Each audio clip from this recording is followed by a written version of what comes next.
안녕하세요. 책 읽는 쪼TV입니다. 오늘 소개할 책은 애쓰지 않고 편안하게 입니다. 지연이는 김수현, 번역한 곳은 다산북스 출판사입니다. 이 책을 읽고 저는 편안한 위로를 많이 받았습니다. 지금부터 책 속으로 들어가 보겠습니다. 재미있지 않아도 괜찮습니다. 낯을 가린다는 건 낯선 상황에 움츠려들고 긴장되어서 자신의 본 모습을 보여주지 못하는 거다. 그렇기에 발표나 면접을 실습하다 보면 실력이 좋아지는 것처럼 긴장을 푸는 사회화 훈련으로 개선할 수 있다.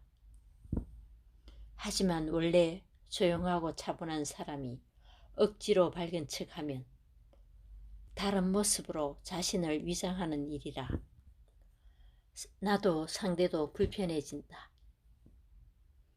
나 역시도 대중 앞에서 처음 강연을 하게 되었을 때 어떻게 해야 하나 고민하다가 스타 강사들의 강연을 봤다. 너무 재밌고 유쾌해서 아, 나도 저렇게 해야 하는구나 싶었다. 그런데 내가 억지로 재밌게 하려고 하니 자연스럽지가 않고 어딘가 어색했다. 그러다 우연히 다른 작가님의 강연을 듣게 됐는데 시종일관 진지했고 웃음이 날 이야기는 전혀 없었지만 많은 관객에게 잔잔한 울림을 주고 있었다. 그때 깨달았다. 아, 모든 강연자가 웃길 필요는 없구나. 누구도 내 강연에서 웃음을 기대하지는 않겠구나. 우리는 종종 유쾌하고 재밌는 사람이 되고 싶다고 생각하지만 누군가를 사랑하는 이유가 꼭 유쾌함이나 재미만은 아니다. 누군가는 따뜻한 위로를 전하고 누군가는 잘 들어주고 누군가는 즐겁게 웃으며 누군가는 한결같이 곁에 있어준다. 제 인생은 특별하지 않지만 소중합니다. 특별한 것과 소중한 것은 다르다. 우리의 가족, 친구, 연인이 특별하고 우월한 존재여서 소중한 게 아니라 우리가 마음을 주어 소중해지는 것처럼 나 자신과 내가 가진 것을 그 자체로 소중하게 여길 수 있어야 한다. 그러면 자존심은 채워지기 시작한다. 사람들은 종종 자존감이 자신을 특별하게 여기는 마음이라 착각하곤 하지만 자존감은 특별하지 않더라도 그런 나를 소중하게 여기는 마음이다. 현실을 잊게 하는 마취제가 아닌 현실에 발을 딛게 하는 안전장치인 것이다. 우리는 이제 진짜 자존감을 이야기해야 한다. 나 역시도 이 말이 참 오래 걸렸지만 예쁘지 않으면 어떤가? 특별하지 않으면 어떤가? 당신은 당신 자체로 온전하며 우리의 삶은 여전히 소중하다. 돌아올 힘을 남겨두자. 처음 배낭여행을 갔을 때 자전거를 타고 터키의 작은 마을을 구경한 적이 있다. 날씨도 좋은 데다 돌아다니며 사람들과 인사도 하고 골목 구석구석을 구경하니 너무 즐겁고 행복했다. 그래서 조금만 더 조금만 더 하며 가게 되었는데 어느 순간 너무 멀리 와버린 것을 깨달았다. 설상가상으로 날까지 어두워져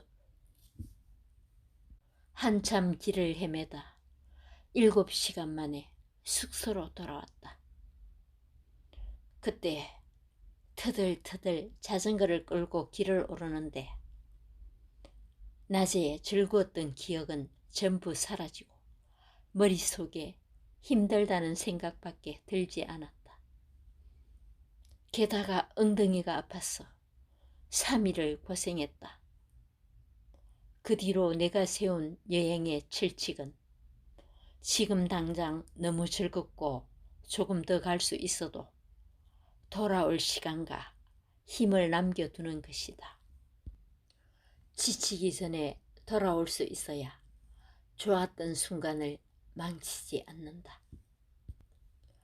이건 관계에서도 마찬가지다.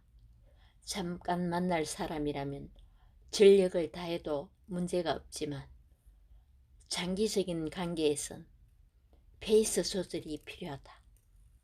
상대와 잘 지내고 싶은 마음에 인정받고 싶은 욕심에 내가 지치는 것을 외면한 채 무리하면 어느 순간 좋았던 순간마저 잊게 되고 축 처진 마음에는 관계에 대한 허무감과 미움이 들어선다. 컵에 물을 가득 채우면 쏟아지기 쉽듯이 관계에 힘을 너무 들이면 오히려 망치기도 쉽다. 그래서 조금 더 할 수 있어도 다음을 위해 멈추는 게 좋다. 오래 유지해도 지치지 않을 모습으로 좋은 관계를 유지하기 위해서 돌아올 힘을 남겨두자. 그래야 더 오래, 더 멀리 갈 수 있다. 호의는 돼지고기까지 이유 없는 소고기는 없다. 나에겐 도저히 내 책을 읽지 못하겠다는 늦둥이 남동생이 있다. 뭐 가족의 비밀스러운 사생활을 알게 되는 것 같다나? 이번에도 안 읽을 것 같으니 적어보자면 나이 차이도 많고 동생이 아직 학생이다 보니 종종 용돈을 주거나 필요한 물건을 사서 주곤 했다. 그런데 하루는 동생이 사실 예전에 부담스러웠다고 이야기했다. 나는 꼭 고맙지 하고 물었는데 고맙기는 하지만 해달라고 한 적은 없는데 라는 생각도 했다고. 처음에는 이 말을 듣고 복에 겨워 하는 말이 이런 걸까 하는 마음도 들었지만 다시 생각해보니 동생은 정말 해달라고 한 적이 없었다. 게다가 나는 고맙지 라는 말 뒤에 그러니까 부모님께 잘해 라는 말을 꼭 덧붙였고 내 말을 듣지 않을 땐 내가 그렇게 잘해줬는데 라고 생각하기도 했다. 나는 동생에게 바라는 것 없이 호의를 베풀었다 생각하지만 나도 모르게 조건을 붙였고 그게 동생에게 부담이 됐던 거다. 우리는 사랑이라는 이유로 때로는 가족이라는 이유로 누군가에게 호의를 베푼다. 그런데 그 마음은 정말 보상을 바라지 않는 호의였을까? 호의는 돼지고기까지 이유 없는 소고기는 없다는 말처럼 희생을 동반하는 지나친 호의에는 이유가 붙는다. 물론 희생이 나쁜 것은 아니다. 다만 조건이 붙으면 공짜 핸드폰에 따라붙은 수많은 약정처럼 희생은 강요가 될 수 있고 후원과 청탁이 다르듯 조건이 붙은 선심은 욕심이 된다. 돌아오지 않는 보상에 상대를 원망하게 된다면 나의 행복에 대한 책임을 상대에게 전가하고 있다면 상대에게 희생하는 것으로 나의 존재감을 찾으려 한다면 동의를 구한 적 없는 희생은 멈춰야 한다. 관계의 황금률. 책이 사랑을 받자 나는 친구들에게 맛있는 것도 사주고 이것저것 챙겨주고 싶었다. 그러다 문득 책이 잘 돼서 잘난 척 한다고 느낄까 걱정되었다. 그럼 밥 같은 건 사지 말고 내색하지 말아야지 했는데 혹시 책도 잘 됐는데 치사하다고 생각할까봐 걱정되었다. 그것도 아니면 책은 잘 되었지만 다른 부분에선 힘든 점도 많다고 말해볼까 고민도 했는데 그건 그거대로 책도 잘 됐는데 엄살 뜬다고 생각할까봐 걱정되었다. 미친 것 같지만 몇 달 동안 실제로 내 머릿속에서 벌어졌던 생각이다. 나는 때때로 관계에서 실패할 때마다 열심히 노력하면 더는 관계가 실패하지 않을 수 있을 거라 생각했다. 내 잘못을 곱씹으며 경우의 수를 고민했고 상대의 속마음을 염려했다. 하지만 그렇게 생각하니 관계가 점점 부담되었다. 그저 관계를 지키고 싶었던 것 뿐이었는데 어느 날 내 마음이 아주 작고 초라해졌다. 나는 늘 나 자신이 흐려지면 안 된다고 말해왔음에도 타인의 마음을 염려하느라 내가 흐려지는 걸 잊고 있었다. 결코 타인의 마음을 통제할 수 없다는 진실. 아무리 노력해도 관계는 완벽할 수 없다는 진실을 나는 받아들여야 했다. 세상에는 아무리 애써도 안 맞는 사람이 존재하고 어처구니 없는 오해가 생길 때도 있고 의도치 않게 적이 생기기도 하며 때론 누구도 잘못하지 않았음에도 관계가 어그러지기도 한다.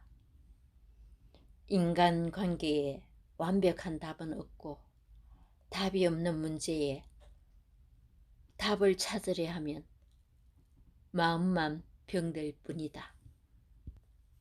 일상을 견딘다는 것.